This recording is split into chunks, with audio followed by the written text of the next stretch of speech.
दोस्तों, study area के daily GK quiz में आप सभी का स्वागत है। तो आज फिर से आपके लिए टॉप 30 जीके के क्वेश्चंस लेके आए हैं। तो इस सेट को पूरा जरूर देखिए, ये आपको डेली दिया जाता है, इसलिए अगर आप डेली पढ़ते हैं तो आपको काफ़ी फ़ायदा होगा। सभी एग्जाम्स के लिए काफ़ी इंपॉर्टेंट है। तो आप चैनल को सब्सक्राइब करके बेल आइकन को प्रेस कर सकते हैं।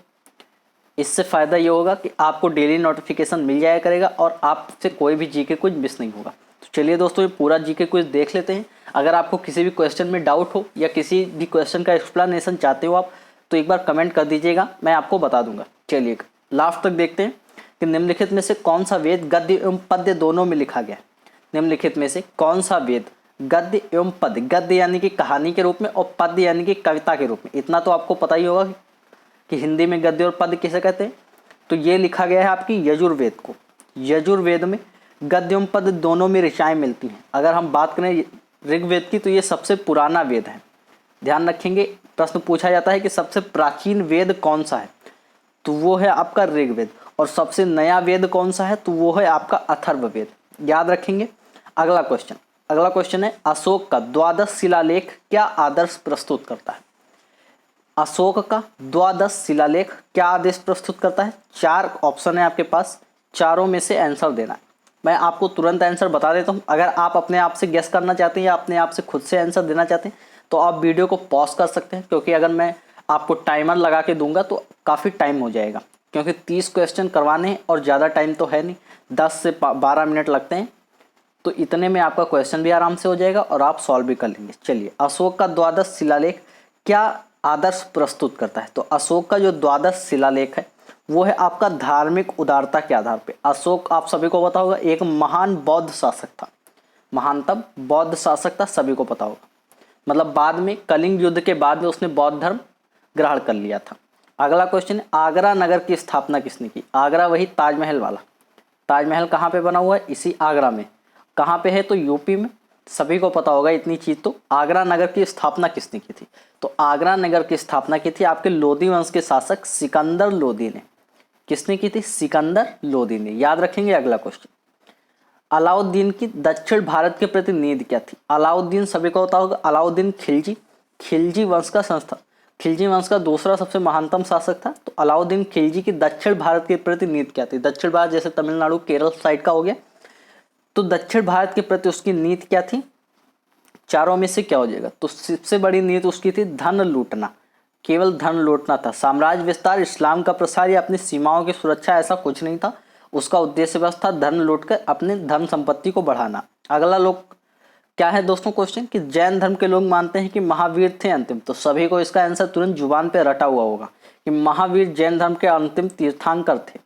तो इसमें बिल्कुल भी समझाने की जरूरत नहीं है। प्रथम तीर्थंकर की अगर हम बात करें तो वो थे आपके ऋषभ देव।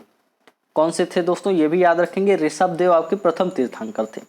अगला क्वेश्चन है, सारे जहां से अच्छा हिंदोसिता हमारा। अब इस गाने को कौन भूल सकता है और इसको किसने गाया था, तो हमारे इकबाल साहब ने इसको गाया था। सारे जहां से अच्छा हिंदोसिता हमारा, हम बुलबुलें उसके, ये गुलसिता हमारा, ये पूरा गाना किसने गाया था, तो इकबाल साहब ने। सबसे बेस्ट गाना है अभी तक का, मतलब कि सबसे अच्छी कविता भी यही इकबाल साहब की। चलिए दोस्तों, अगला क्वेश्चन देख लेते हैं। कलिंग के युद्ध ने अशोक को किस प्रकार प्रभावित किया। अभी आपको बताया था कि कलिंग की युद्ध के बाद अशोक का मन परिवर्तन हो गया था और उसने फिर कभी युद्ध ना लड़ने का निश्चय किया था। क्या किया था दोस्तों, फिर कभी युद्ध ना लड़ने का निश्चय किया था। हाँ, उसने अपना राज्य नहीं त्यागा था, उसने अपना राज्य नहीं त्यागा था, ना ही संपूर्ण भारत को जीतने के लिए युद्ध छेड़ दिया था, ना ही सत्ता के मद में पागल हो गया था। आप ये मत सोचिएगा कि उसने राज्य त्यागा था, राज्य वो फिर भी कर रहा था, पर उसने कभी युद्ध ना लड़ने का निश्चय कर लिया था और बौद्ध धर्म के प्रचार प्रसार में अपना पूरा जीवन व्यतीत किया था।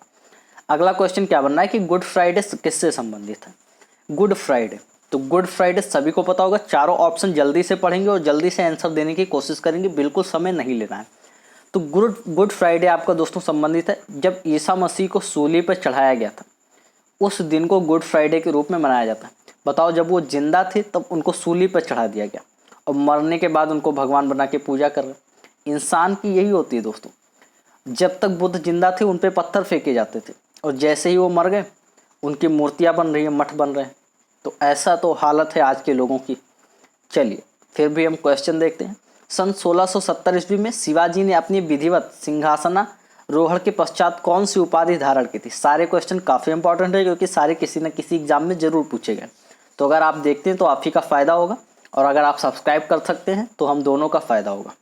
चलिए, तो सन 1670 में शिवाजी ने अपने विधिवत सिंहासनारोहण के पश्चात, जो सभी को पता होगा, शिवाजी ने छत्रपति की उपाधि धारण की थी। किसकी?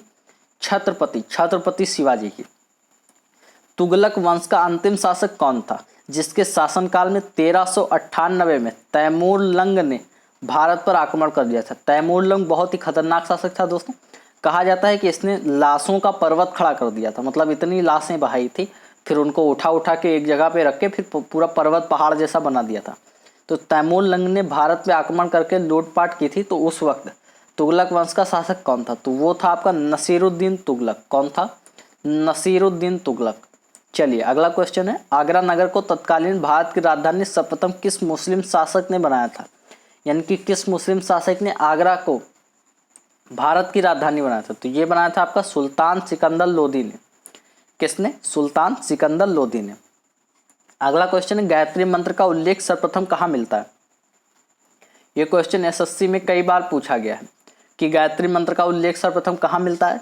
तो ये मिलता है आपके सर्वप्रथम ऋग्वेद में। अभी आपको बताया ऋग्वेद सबसे पुराना वेद है, और उसी ऋग्वेद में गायत्री मंत्र का उल्लेख मिलता है सावित्री मंत्र के नाम से। कभी कभी आपसे ये क्वेश्चन भी पूछ लेगा कि सावित्री मंत्र का उल्लेख, तो कंफ्यूज नहीं होना कि गायत्री मंत्र और सावित्री मंत्र सभी एक ही हैं। मुगल सम्राट जहांगीर की कब्र कहाँ स्थित है? तो जहांगीर की कब्र कहाँ पर स्थित है? सभी को पता होगा दोस्तों, जहांगीर की कब्र आपका स्थित है लाहौर में। कहाँ पे? लाहौर वर्तमान पाकिस्तान में स्थित है। अगला क्वेश्चन है, किस मुगल सम्राट के शासनकाल को स्वर्णिम युग कहा जाता है? स्वर्णिम युग किस मुगल शासक के शासनकाल को कहा जाता है? तो ये कहा जाता है आपके शाहजहां के शासनकाल को। शाहजहां के शासनकाल को स्वर्णिम युग कहा जाता है। अगला क्वेश्चन है, बुलंद दरवाजा निम्नलिखित में से किससे संबंधित है? बुलंद दरवाजा यानी कि बुलंद दरवाजा किसने बनवाया था? तो सभी को पता होगा दोस्तों, सम्राट अकबर ने गुजरात विजय के उपलक्ष्य में आपका बुलंद दरवाजा बनवाया था। अगला क्वेश्चन है, किस राज्य में हीराकुंड बांध स्थित है? तो हीराकुंड बांध सभी को पता होगा दोस्तों, महानदी पे स्थित है। कहाँ पे? उड़ीसा में। कहाँ पे? उड़ीसा में स्थित है। अगला क्वेश्चन है, अलमाटी बांध किस नदी पे बना हुआ है? ऐसे बांध से क्वेश्चन जरूर पूछ लिए जाते हैं एक दो बार। तो अलमाटी बांध आपका बना हुआ है कृष्णा नदी पे, और ऐसा भी माना जाता है कि कृष्णा नदी में हीरे पाए जाते हैं। हीरे याद रखेंगे, डायमंड्स। अगला क्वेश्चन है, तिब्बत के पठार की रीढ़ किस श्रेणी को कहा जाता है? तो तिब्बत का पठार आपका किस में स्थित है दोस्तों? सभी को पता होगा, काराकोरम पर्वत श्रेणी में ही स्थित है। किसमें? काराकोरम पर्वत श्रेणी में। एक तरफ तिब्बत का पठार स्थित है और दूसरी तरफ जाके ही ये कैलाश मानसरोवर भी स्थित है इसी काराकोरम में। याद रखेंगे। कोपेन के जलवायु विभाजन के अनुसार भारतवर्ष के दक्षिण मध्यवर्ती भाग की जलवायु कितनी है? कौन सी है? तो ये है आपका AW। ये तो आपको रटना ही पड़ेगा। ये क्वेश्चन भी कई बार पूछा है, BPSC में क्वेश्चन पूछ चुका है एक बार, और एक बार SSC में भी पूछ चुका है। तो ये क्वेश्चन कहीं लिख लीजिए या याद कर लीजिए। कोपेन के जलवायु विभाजन के अनुसार भारतवर्ष के दक्षिणी मध्यवर्ती भाग की जलवायु AW है। ठीक है दोस्तों, अगला क्वेश्चन देख लेते हैं। मंगल ग्रह के संदर्भ में सही कथन का चयन करना है। तो मंगल ग्रह को क्या कहा जाता है? लाल ग्रह कहा जाता है, सीधी सी बात है। और इसे मार्स ग्रह भी कहते हैं। क्या कहते हैं? मार्स। इंग्लिश में इसका नाम मार्स है। और मार्स क्यों है? क्योंकि यहाँ मेथेन की उपस्थिति ज़्यादा है। अगला क्वेश्चन है, विक्टोरिया जलप्रपात किस नदी पर स्थित है? विक्टोरिया जलप्रपात, तो विक्टोरिया जलप्रपात आपका स्थित है जैम्बोजी नदी पे, या जिसे जैम्बेजी भी कहा जाता है। तो जैम्बेजी नदी पे स्थित है आपका विक्टोरिया जलप्रपात। अगला क्वेश्चन है, यूरेनियम के लिए भारत में जादूगोड़ा प्रसिद्ध है। जादूगोड़ा किस राज्य में है?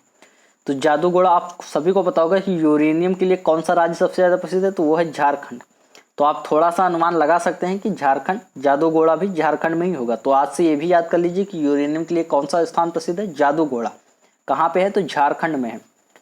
अगला क्वेश्चन है, उस वास्तुकार का नाम बताइए जिसने चंडीगढ़ शहर का नक्शा बनाया था। दोस्तों ये क्वेश्चन मैं पहले भी एक बार एक क्विज में बता चुका हूँ। ये बताया था आपके ले कार्बूजियर ने। किसने? चंडीगढ़ का वास्तुकार कौन था? ऐसा क्वेश्चन था कि चंडीगढ़ का वास्तुकार कौन था? तो वो थे आपका ले कार्बूजियर। यहाँ पे काम्बोजियर लिखा है, तो कहीं कहीं हो सकता है आपको काम्बोजियर मिले या कार्बूजियर मिले, कार्बूजियर ऐसे करके। तो दोनों ही आपको याद रखने दोस्तों, दोनों ही याद रखने। अगला question, broad gauge rail line की चौड़ाई कितनी होती है? ब्रॉड गेज रेल लाइन की चौड़ाई कितनी होती है? तो ये होती है आपकी 1676 किलोमीटर। 1676 किलोमीटर होती है ब्रॉड गेज रेल लाइन की चौड़ाई। रेलवे में एक क्वेश्चन पूछा गया है एक बार। चलिए अगला क्वेश्चन है, वायुमंडल का स्ट्रोस्फीयर निम्नलिखित में से किसकी परत से ढका हुआ है? वायुमंडल का स्ट्रोस्फीयर निम्नलिखित में से किसकी परत से ढका हुआ है? सभी को पता होगा ये ओजोन की परत से ढका हुआ है, ओजोन की परत से। अगला क्वेश्चन है, खासी और गारो जयंतिया की पहाड़ियां कहाँ स्थित हैं? इसमें कोई शक नहीं है, ये क्वेश्चन आपको जरूर आना चाहिए। अगर नहीं आ रहा है तो आपको और मेहनत करने की जरूरत है। मेघालय में स्थित है खासी और गारो जयंतिया की पहाड़ियां, मेघालय में। अगला क्वेश्चन है, ख्वाजा मोइनुद्दीन चिश्ती की दरगाह, सभी को पता होगा अजमेर में। इसमें कोई कठिन प्रश्न नहीं था। देहांग अभ्यारण्य कहाँ स्थित है? ये सबसे मोस्ट इंपॉर्टेंट क्वेश्चन है कि देहांग अभ्यारण्य कहाँ स्थित है। अभ्यारण्य क्या होता है दोस्तों? तो जो पशु पक्षी मतलब स्वतंत्र रूप से विचरण करते हैं तो उसको अभ्यारण्य कहा जाता है। और अगर उनको एक बाड़े में रखा जाता है, जैसे कैद करके रखा जाता है, तो उसको कहते हैं जू यानी कि चिड़ियाघर। चिड़ियाघर कभी नहीं जाना चाहिए क्योंकि वहाँ जानवरों को गुलाम बना के एक पिंजड़े में रखा जाता है। तो इसका हमें बढ़ावा नहीं देना चाहिए, बल्कि अभ्यारण्य का ही बढ़ावा देना चाहिए, यही संस भी कहता है। तो देहांग अभ्यारण्य कहाँ स्थित है? तो ये स्थित है आपके अरुणाचल प्रदेश में। पर अभ्यारण्य जल्दी शहरी जगहों पर स्थित नहीं होते, इसलिए लोग जू चले जाते हैं, जो कि गलत है। जू में ऐसे पशुओं को, किसी को कैद करके रखना कहाँ सही हो सकता है। चलिए फिर भी देख लेते हैं हम। विश्व प्रसिद्ध थार रेगिस्तान किस राज्य में स्थित है? सभी को पता होगा रेगिस्तान एक ही राज्य में मिलेगा, राजस्थान। उठा के आंख बंद करके लगा दो तुरंत जहां ये क्वेश्चन मिल जाए। अगला क्वेश्चन, भारतीय राष्ट्रीय पशु कौन सा है? तो सभी को पता होगा बाघ आपका भारतीय राष्ट्रीय पशु है। तो आज के कुल 30 प्रश्न यहीं पे समाप्त होते हैं। आपको इजी, मॉडरेट और हार्ड तीनों लेवल के क्वेश्चंस मिले होंगे। तो आज के ये क्वेश्चंस आपको कैसे लगे कमेंट करके जरूर बताइएगा। चैनल पे नए हैं तो चैनल को सब्सक्राइब करके बेल आइकन प्रेस कर लीजिए, डेली आपको जीके कुछ मिलेगा। चलिए मिलते हैं अगले वीडियो में, तब तक के लिए जय हिंद, जय भारत।